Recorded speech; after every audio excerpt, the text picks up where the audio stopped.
मौसम फिर करवट लेने वाला है, ठंड और कोहरे से राहत अभी दूर। जानिए देश भर के ताजा मौसम अपडेट। मौसम विभाग का पूर्वानुमान है कि अगले 2 दिनों में एक बार फिर से नया वेस्टर्न डिस्टर्बेंस सक्रिय होने वाला है, जिसके प्रभाव से उत्तर भारत और पहाड़ों पर फिर से मौसमी गतिविधियां शुरू हो सकती हैं। यानी अभी लोगों को ठंड और कोहरे से छुटकारा मिलने की संभावना नहीं है। IMD ने बताया कि 5 और 6 फरवरी को उत्तराखंड, हिमाचल प्रदेश, जम्मू कश्मीर और लद्दाख में बारिश और बर्फबारी होने का अनुमान है। इतना ही नहीं, इस दौरान तेज हवाएं चलेंगी, जिससे न्यूनतम तापमान में गिरावट होगी और सहरन वाली सर्दी महसूस की जाएगी। इस मौसम का असर मैदानी राज्यों पर भी पड़ेगा और राजस्थान, पश्चिमी उत्तर प्रदेश एवं मध्य प्रदेश के कुछ जिलों में मौसम बदलेगा। IMD ने अगले 48 घंटों के बाद बारिश और आंधी के साथ आकाशीय बिजली गिरने का खतरा जताया है। इसके दिल्ली, हरियाणा, पंजाब और बिहार के अधिकांश भागों में सुबह घना कोहरा और दिन में शीतलहर की स्थिति रहने से जाड़ा बना रहेगा। राजस्थान में पिछले दिनों बारिश और ओलावृष्टि के कारण सर्दी का असर बरकरार है, लेकिन अगले 3 दिन तक मौसम साफ रहने के संकेत हैं। हालांकि 7 और 8 फरवरी को एक नया वेस्टर्न डिस्टर्बेंस राज्य के मौसम को प्रभावित कर सकता है, जिस कारण बारिश की गतिविधियां दर्ज की जा सकती हैं। बहरहाल एक कमजोर पश्चिमी विक्षोभ राज्य के ऊपर बना हुआ है, जिसके कारण बादलों की आवाजाही लगी रहने का अनुमान है। फिलहाल राज्य में सबसे कम न्यूनतम तापमान फतेहपुर सीकर में 5 डिग्री सेल्सियस रिकॉर्ड किया जा रहा है। IMD ने अगले कुछ दिन तक कोहरा और शीतलहर के चलने का अनुमान जताया है, जिससे लोगों को सर्दी का एहसास होता रहेगा। उत्तर प्रदेश में पिछले 24 घंटे के दौरान तेज हवाओं और बारिश के बाद मौसम काफी बदल गया है। राज्य के अधिकांश भागों में बादलों के छटने से तापमान में गिरावट देखी जा रही है। मौसम विभाग का पूर्वानुमान है कि अगले 2 से 4 दिन में न्यूनतम तापमान में 3 से 5 डिग्री सेल्सियस तक कमी आने से सर्दी का ग्राफ फिर से बढ़ेगा। फिलहाल 22 से 25 जिलों में घना कोहरा छाए रहने का अलर्ट जारी किया गया है। IMD ने 6 से 8 फरवरी के बीच एक नए पश्चिमी विक्षोभ के आने से फिर पश्चिमी उत्तर प्रदेश में बारिश का अलर्ट जारी किया है। दिल्ली NCR में मौसम साफ है, लेकिन दिन में शीतलहर चलने से काफी सर्द महसूस हो रही है। हालांकि सुबह से धूप निकल रही है, जिससे मामूली राहत है। हालांकि देर रात से सुबह तक घना कोहरा छाया नजर आ रहा है, जिससे विजिबिलिटी प्रभावित रही। IMD के मुताबिक अगले 24 घंटे के दौरान न्यूनतम तापमान 8 डिग्री सेल्सियस और अधिकतम 20 डिग्री सेल्सियस रहने का अनुमान है। फिलहाल कोई मौसमी गतिविधि की संभावना नहीं है, लेकिन 7 और 8 फरवरी को हल्की बदली छा सकती है। फिलहाल प्रदूषण का स्तर फिर से बढ़ता जा रहा। AQI 320 के ऊपर पहुंच गया है। हिमाचल प्रदेश में पिछले कई दिनों से बारिश और बर्फबारी से मौसम काफी सर्द हो चला है। मौसम विभाग का पूर्वानुमान है कि लाहौल स्पीति,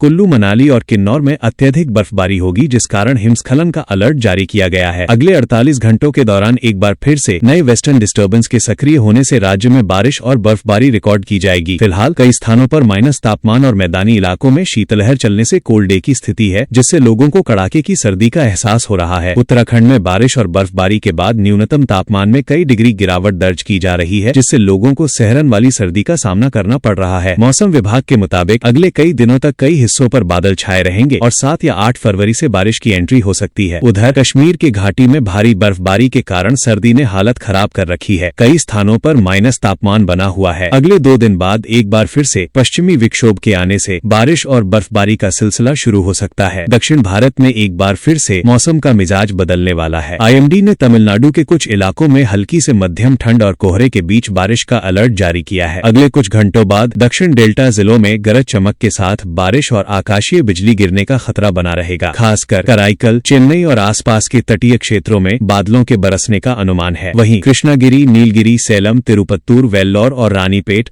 और आसपास के क्षेत्रों में कोहरा छाए रहने की संभावना है। ऐसे में मौसम को हल्के में न लें। घर से निकलने से पहले ताजा अपडेट जरूर देखें और सुरक्षित रहें।